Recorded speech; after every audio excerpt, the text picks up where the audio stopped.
Thank you for inviting me to visit your lovely church and to design and make these purple vestments and paraments. My aim this morning is to give you a bit of background to the design choices, followed by a brief tour of the making processes. St. Martin of Tours is a 4th century saint, and he is highly regarded throughout Europe. He was particularly known for his compassion. He became the Bishop of Tours, and this basilica dedicated to him was built on the site of his burial. There are many churches across the world dedicated to the saint, including this one. And you have a reminder of the dedication each time you pass this stained glass window. It shows the classic depiction of Martin being moved by pity for the poor beggar who had no clothing to keep himself warm. So Martin used his sword to cut his cloak in half to give him some warmth. I was struck on my visit that there was no other reference to St. Martin within the church, and suggested that the image would make a good starting point for the design. I'm now going to take you on a lightning-fast tour of places that added into the design planning process. Just off the west coast of Scotland is the tiny island of Iona.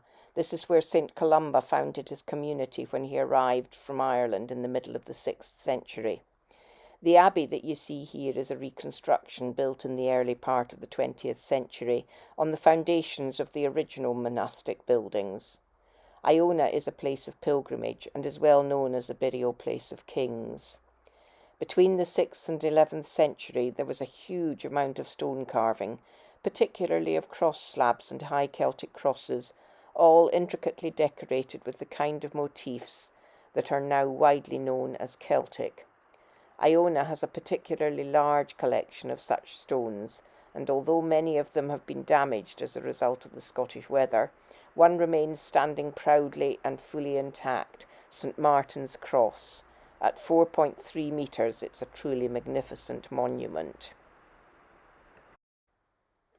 Here you see the west face, a bit difficult to make out all the detail when seen with the abbey in the background and the dribbles of water. It was a dreich day when I visited last and took this photograph. Looking away from the abbey, you can see the west face, an intricate array of knotwork bosses and interlacing zoomorphic creatures with a snake-like appearance. It seemed a good starting point for the development of the designs, and the proportions of the cross were such that it would fit well on the pulpit fall. So from there it seemed logical to use this design whenever a tall, narrow cross was required, in particular the stoles and the chasuble.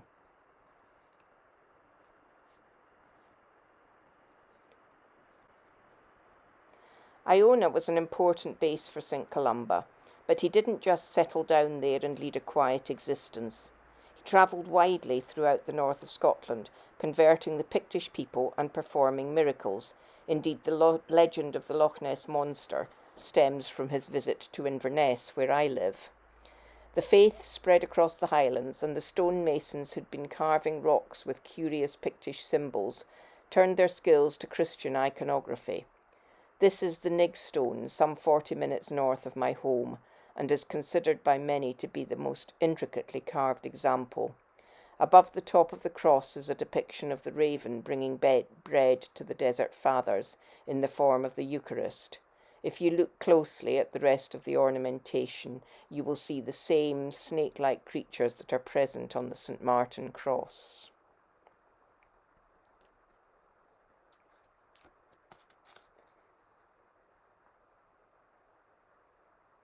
Now I want to take you across the sea to the land of the Vikings. Your own church is inspired by the style of church that the Scandinavians built in early medieval times when Christianity was being established throughout the region. These stave churches have well stood the test of time, and I was lucky enough to visit this one at Burgund just a couple of weeks before I came to visit you. Constructed entirely of wood, no nails, and preserved with layer upon layer of pitch and tar, these are fascinating buildings. Unfortunately, they declined in use and number when populations grew and larger buildings were needed. There was also a move towards building in stone because the old wooden buildings sometimes burnt down. Now just a couple of dozen remain, most quite heavily restored.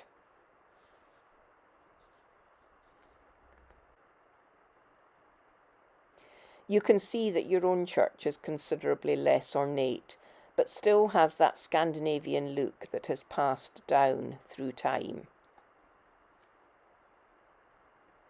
When you start looking closely at the building, you will see various little details that are typically Scandinavian, such as these zigzags around the top of the porch pillars. And look at the roof shingles of the Stavakirk. Lots of zigzags here, so it seemed like a nice idea to use these zigzags within the design, and the logical place was along the bottom edge of the altar frontal.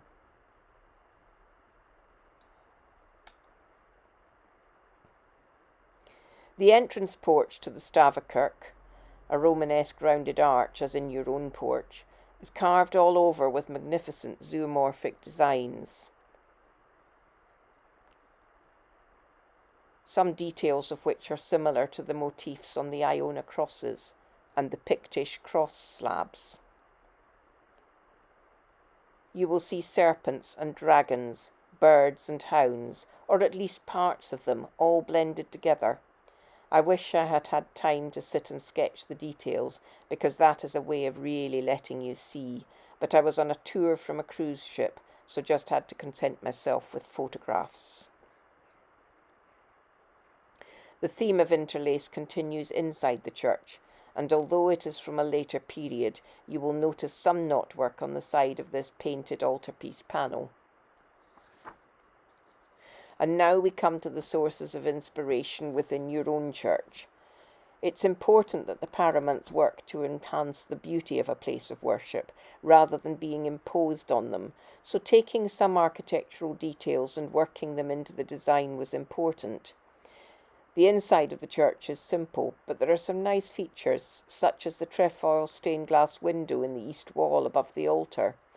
The trefoil motif is used to represent the Holy Trinity, and we decided to make this the central motif of the altar superfrontal. I used the shape of the window, but added knotwork and the traditional symbols of the Holy Trinity, the hand of God, the Lamb of God, and the dove of the Holy Spirit.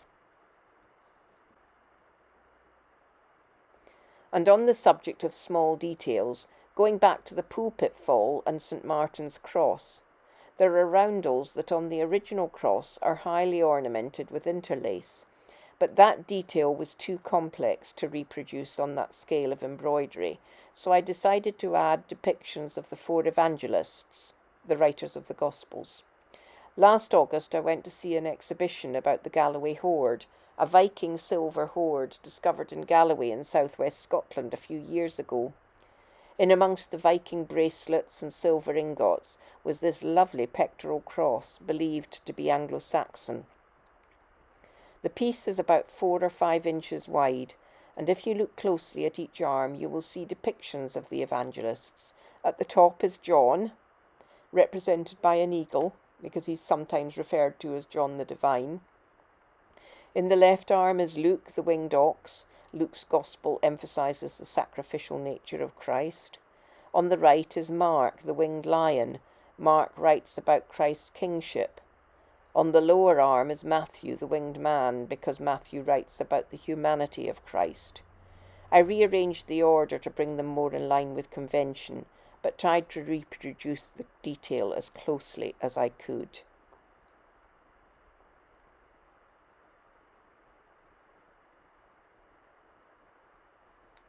So, what to do with the central roundel? Back to the Scandinavian roots of this church. This tiny crucifix was found on an island in Lake Mälaren, some 20 miles from Stockholm, and it is the earliest example of Christian jewellery found in Scandinavia. Excavations on the island show it was an important settlement during Viking times. Another almost identical crucifix was found in 2016 in Denmark, and archaeologists believe it was made by the same craftsman. We visited the site ourselves about 12 or 13 years ago and were able to see the crucifix on display in the museum, but were not allowed to photograph it. This is a photo of the tourist trinket replica that I bought in the gift shop. It is just 1 inch high and incredibly intricate. It seemed a fitting motif for the centre of the St. Martin cross.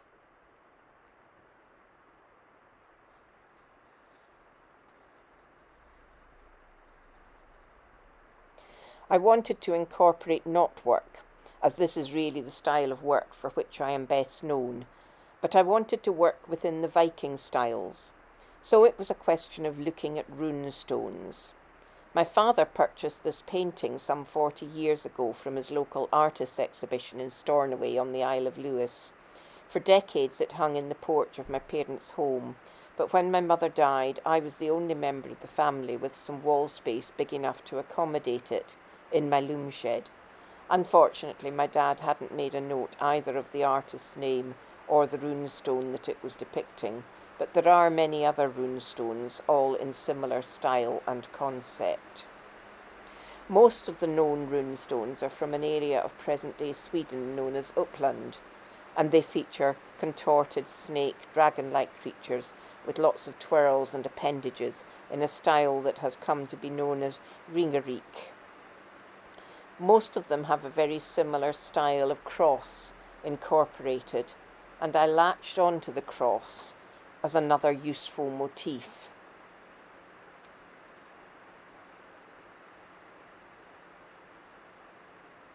We do actually have a rune stone in Edinburgh, but it wasn't originally erected there. It seems it was a gift to the city from someone who was a friend of the then King of Sweden back in the 18th century. These drawings, all from a little book about the runes, in addition to showing the cross, they all feature a serpent. Look for a head with the eye. And so this seemed a good way to go with our knotwork designs. And so to my last particular source of inspiration. When I visited you in October, I was blessed with clear blue skies and sunshine. I couldn't help but take lots of photographs and paint a few sketches and try to capture the colours. Deep blues, turquoises, purples, pale blue, green, glimpses of gold. I felt it was important to incorporate these colours. The remit was to make a set of purple vestments and paraments, so purple had to be the main fabric, but for all the ornamentation, Lake Minnetonka was the way to go. After all, it is the Church of St. Martin by the lake. I'm now going to share with you a glimpse of what went into the making of these pieces. The first step was to paint some silk in the shades that had so inspired me from my visit. The wetted white habitoise silk is stretched on a frame, and I start to paint with special paints. I used a wet-on-wet technique and gradually filled up all the spaces with various shades of blue, green, turquoise and purple until the silk was completely covered. The paint was pooling in the middle, so I tilted the frame first in one direction and then the other to allow the paints to spread out while they dried a little. Laying the frame flat again, I sprinkled the entire surface with salt crystals. This has the effect of drawing the paint through the silk fibres at different rates for different colours, giving a lovely texture that is somewhat reminiscent of ripples on the surface of the water or reflections of trees and clouds. This whole process had to be repeated 3 times to give me enough silk for the project. The next preparatory stage was to make the fringes. Commercially woven fringing is only available in a very limited colour palette of rather bright golds, so I decided to weave them myself, as this allowed me to choose my own colours. The first step was to create a high twist yarn, and I calculated that I needed at least 230 metres. The threads are all drawn up through the thread guide along to my yarn counter, which allowed me to measure how much I had prepared, and then onto my spinning wheel where I controlled the amount of twist before feeding it onto the bobbin. It had to be twisted enough that when doubled back on itself it would give a nice bullion style tassel. I calculated that I would need 6.6 metres of fringes. With take-up in weaving and loom waste for tying on the warp, this meant I needed a warp that was 9.5 metres long, with a total of 32 ends, and each end comprising 4 strands of thread. Some were the gold threads that I would use for the stitching, others purples to match the main fabric, and some blues to match the painted silk. So drawing the threads as I went, 4 golds and 4 colours at a time, I walked up and down my loom shed, winding the threads as I went, in such a way that they could be kept in order for transferring to the loom. Having made the warp, the next stage was to put it onto the loom. A large floor loom might seem like overkill for a narrow band, but it is the best for that length of warp, and mine has the advantage of having a sectional warp beam. The entire bundle had to be tied onto the warp beam and then wound on under tension, making sure that the threads stayed in the correct order.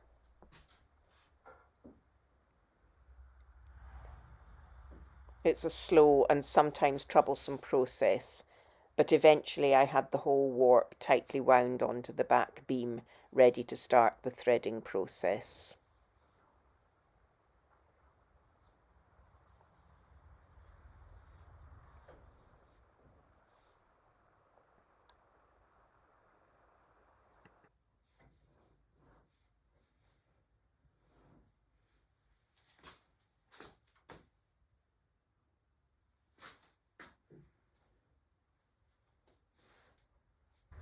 This is where long arms would come in handy. I have to actually sit inside the loom to be able to reach all the heddles. Each group of 4 threads is being passed through a hole in the heddles so that they can be lifted up or down to create a shed for weaving. There are 16 shafts on this loom, and I used all of them. At least I was only using 32 ends. It's a slow process.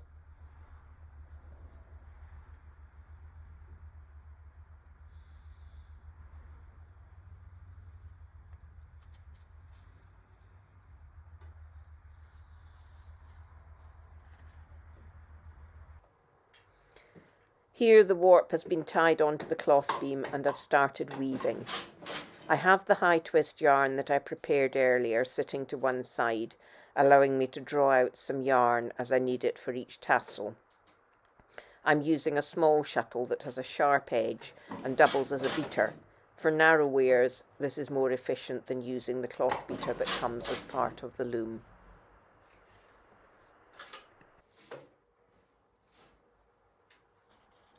Weaving is often about improvisation. I made a bracket to hold my high twist yarn and stuck on a bit of non-slip matting to stop the bobbin from spinning too freely. I wanted to control the yarn as it came off. But then I found that it gave too much resistance, so slotted in a bit of paper. The part of the loom that normally holds the reed for beating the cloth as you weave, here is used as a handy shelf to hold my shuttle and a ruler for checking measurements. I use a thin piece of plastic as my guide for creating the tassels. As weaving progresses, I can slide it along, letting the tassels twist up on themselves as they come off at the other end. I wove in sections, creating parts of header tape with no tassels, so that when sewn onto the various pieces, there was no need to deal with difficult unravelling of cut ends. But this did mean I had to keep a careful check on measurements as I worked, pinning pre-cut measured tapes for the longer pieces.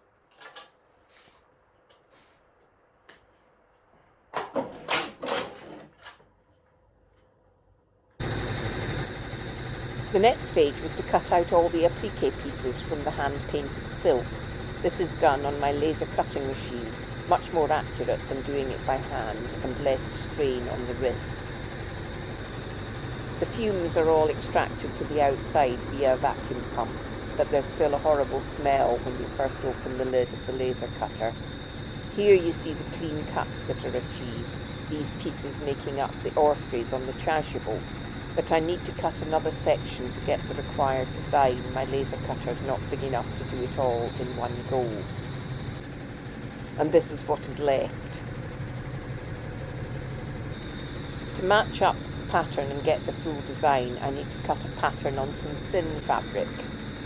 I then lay out the part cut sections in place and cut again, this time on the silk. Provided that I'm really careful, with my laying out, everything matches and I get the finished piece.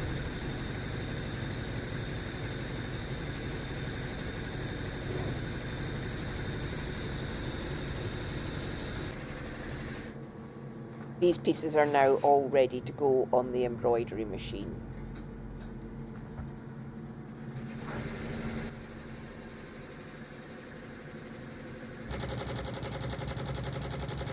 The next stage is the embroidery, and here I'm using my smaller machine to embroider the cross at the neck of one of the stoles.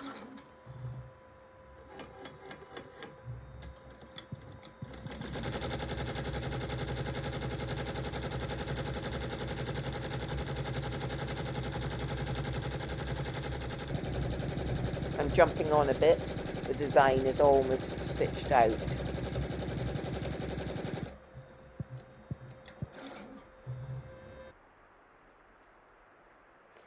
For all the large pieces, it was important to check that my measurements were correct and know that the applique pieces would fit.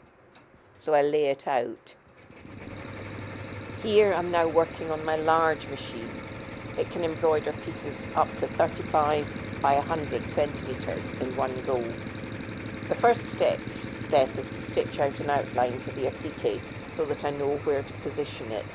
Then the machine does a tack down zigzag stitch to hold everything in place before starting the decorative stitching.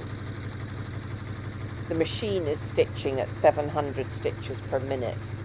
With some 250,000 stitches in the design, it takes some time. The design is building up. 3 different colours of gold thread in this piece, but for efficiency it is set to do all of one colour, then all of the next, rather than working on sections of the design. When the machine has finished stitching the whole design, I carefully check to make sure that all is as it should be. No missing sections, parts where a thread is broken or any other problems. Only then do I take it off the machine and it's ready for making up.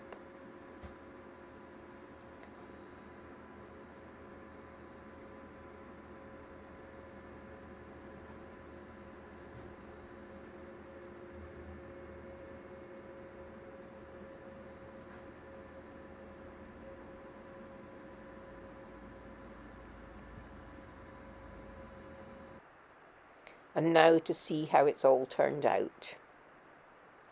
2 priests' stole and a deacon's stole along with the pulpit fall. The burse and veil along with a bit of the superfrontal. The chasuble, front and back with one of the stoles. Just a shame that it's on a mannequin rather than a person. And of course, I don't have an altar in my studio, so I had to make do by taping together some boards until I had the right size and propped it on boxes to get the height. I still need someone to take photographs of everything in church, in use in the church. Please? So thank you for your hospitality in October and for your trust and faith in me to create these pieces for your lovely church. I hope that you feel I've done justice to the project.